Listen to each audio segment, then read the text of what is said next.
Hello and welcome. Joe Valenzuela with Vista Mutual Insurance Services. Let's talk about how to run an appointment in the home as a Medicare insurance broker. Well, first things first, you're going to want to prepare. Now, preparation is very key in this. Now, some people are far enough along in their career where they don't have to prepare as much as others. They know the plans, they know the county, they know the networks and doctors. So they're able to, walk into an appointment knowing almost nothing, gather all the information, and present one. Now, that's where you all should hope to get one day. But we don't expect people to be there the very first time they do this or even the very first year that they do this. So preparation is key, right? Learning and understanding your area, knowing the plans that are available, and then knowing your client as well. During that initial conversation that you have with them, you want to make sure that you're compliant, take the SOA, get everything that you need, make sure that you're recording the conversations, using the disclaimer and all that good stuff. But let's say that all that has been done. So we want to gather relevant information about the client. Realistically, and they do not have to give us this stuff because it's their private health insurance information, so they don't have to disclose it. But what we want to figure out which plan would best suit their individual needs is the doctors that they're seeing, if they would like to keep them, what they view healthcare as, their mindset around healthcare and the type of plan they have now, and the medications that they're taking. Again, they do not have to give this to you, but it really helps because we can map out the entire year for a person and tell them exactly what they'll pay. So that's the first thing, prepare. You also want to prepare for every part of that. Have the materials ready that you're going to use. We use a lot of online stuff, so you can have a computer or iPad, but it's nice to have that brochure that you can show somebody and they can physically touch and they can keep after the appointment. So make sure that you have all of your information available, that you know the plans, and that you know a little bit about the client so that you have an idea of what's happening when you go in. You also want to confirm the appointment details, right?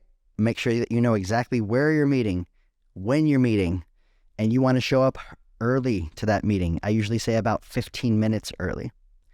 You also want to dress professionally, right? You don't want to show up in shorts or jeans and a polo. I am wearing a polo right now, and I often wear polos, but I usually wear dress pants underneath it. The more professional you can be, the more professional you can appear, the more professional that your client will think you are.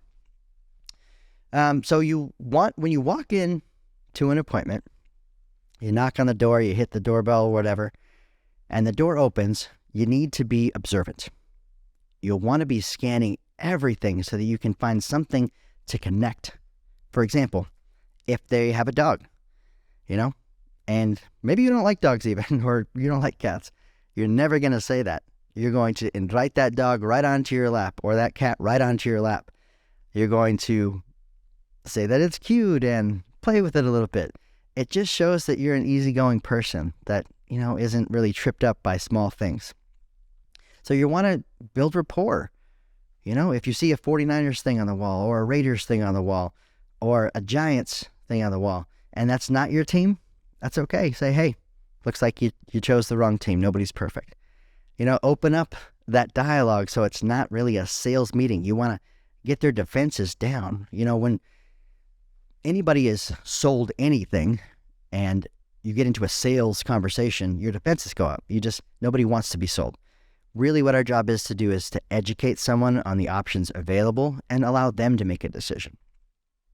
So you want to engage with them, start some small talk. You want to compliment their house. If you walked up and there was a beautiful garden in front, say something about the garden. Just generally being a nice person, right?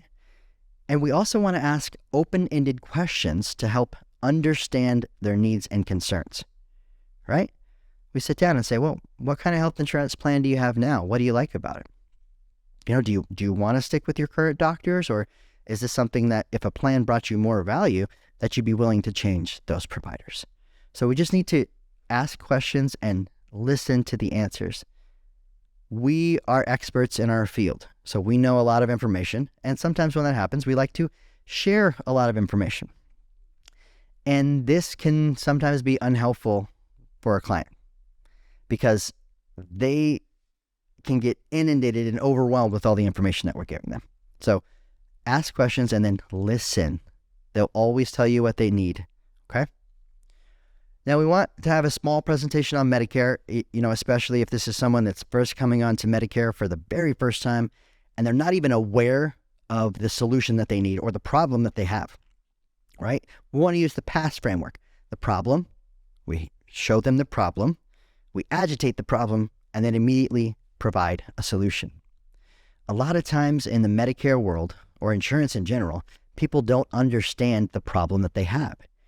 So we have to show them that problem and then agitate that problem and then provide the solution for it. So we want to explain the basics of Medicare Part A, B, and C. This is right in the front of most summary of benefits where it just goes over a brief summary of what Medicare is and what Medicare Advantage and what Medicare supplements are. We want to show them original Medicare and their cost associated with it. There's a way to say, hey, just getting original Medicare is okay insurance. It has some deductibles and some copayments, but you could just stick there. That's never what we want to say. It has huge holes, and we need to make sure that they understand that they're not well covered by just original Medicare. One way to do this is by showing them exactly what they pay if something happens.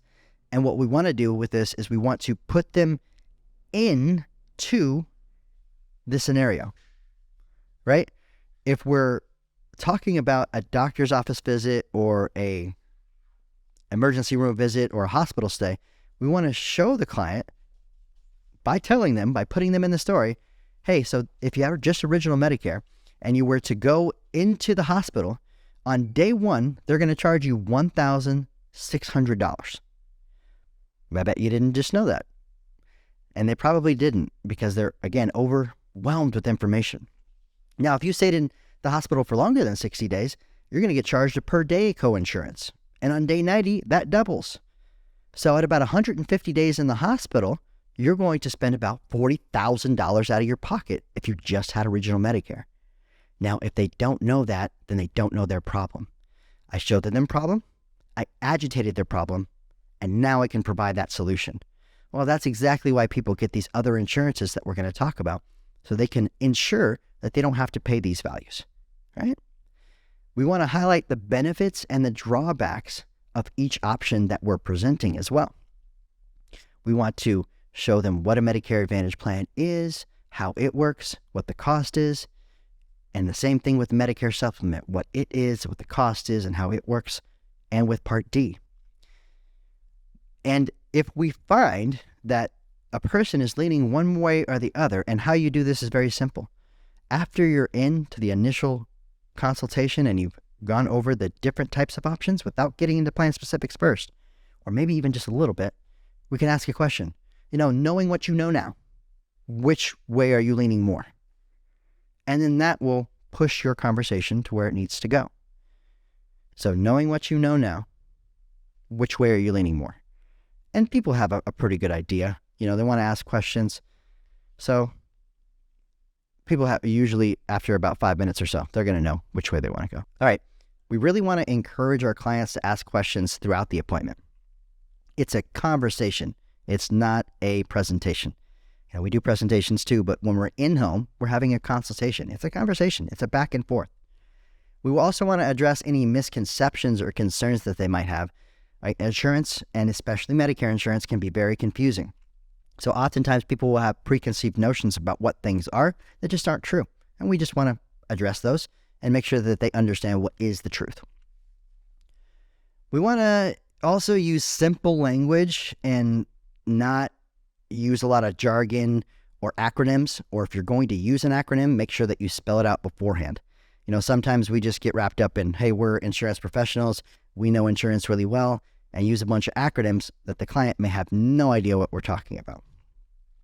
And we want to always provide the anecdotes and illustrate your points through storytelling by putting the client in the story of the benefit that you're talking about, right? Walk them through it. If we just talked about a zero-cost primary care visit and a zero-cost specialist visit and a zero-cost lab visit, let's walk them through the entire scenario.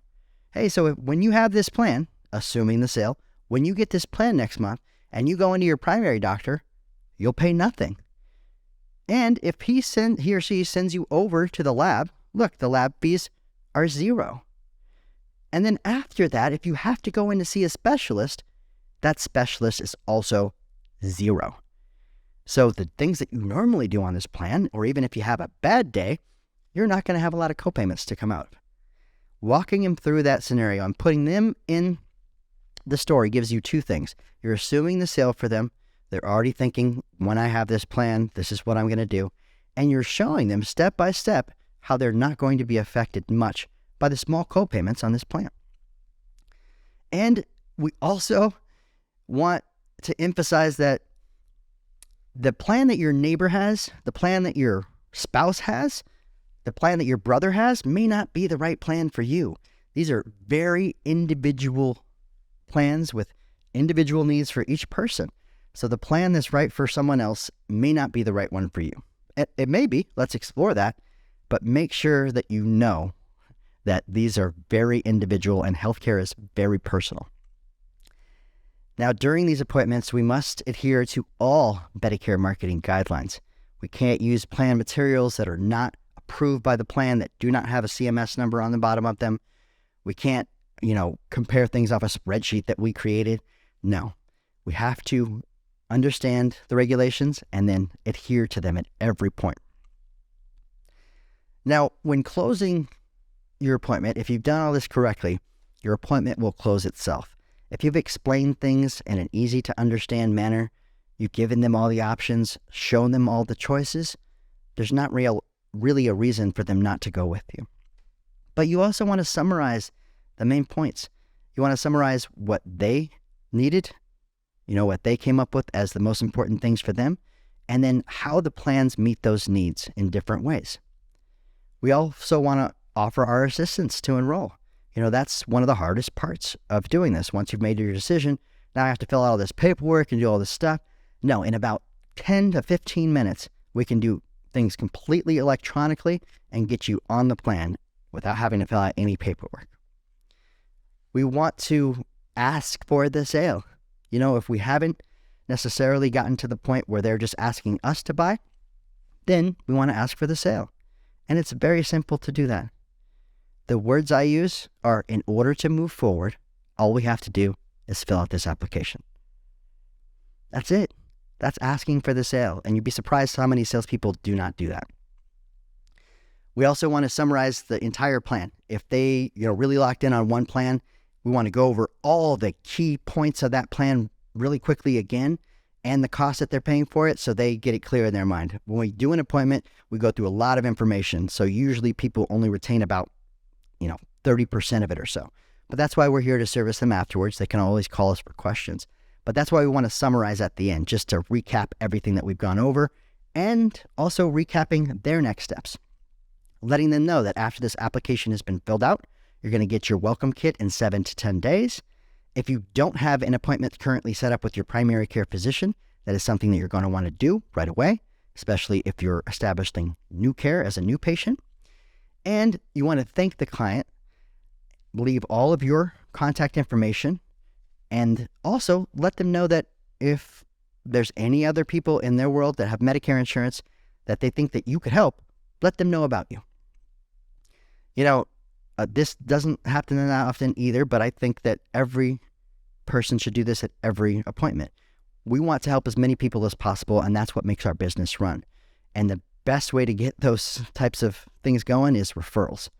A referral is 80% sold. So ask them. Sometimes we sit down with the person and we don't sell them something. The plan wasn't right for them, or they already had the plan that was right for them. And that's fine. We'll say, this didn't work out for you, but you probably have some friends that it might. So if they'd like an evaluation and to see if we can do a little bit better for them in some areas, let us know about it, or let them know about us.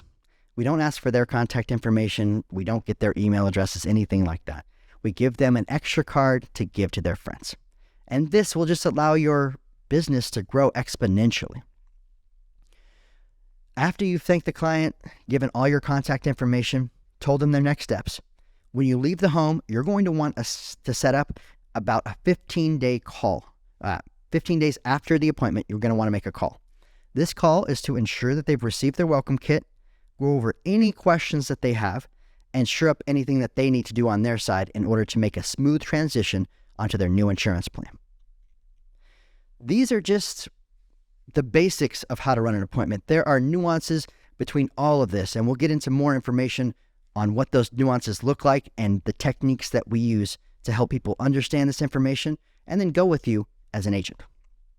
For Vista Mutual Insurance Services, this is Joe Valenzuela. Thank you very much for your time. Hopefully you're enjoying all of our tips and tricks on how to gain more clients and make more money as Medicare insurance agents. Until next time, thanks so much and have a nice day.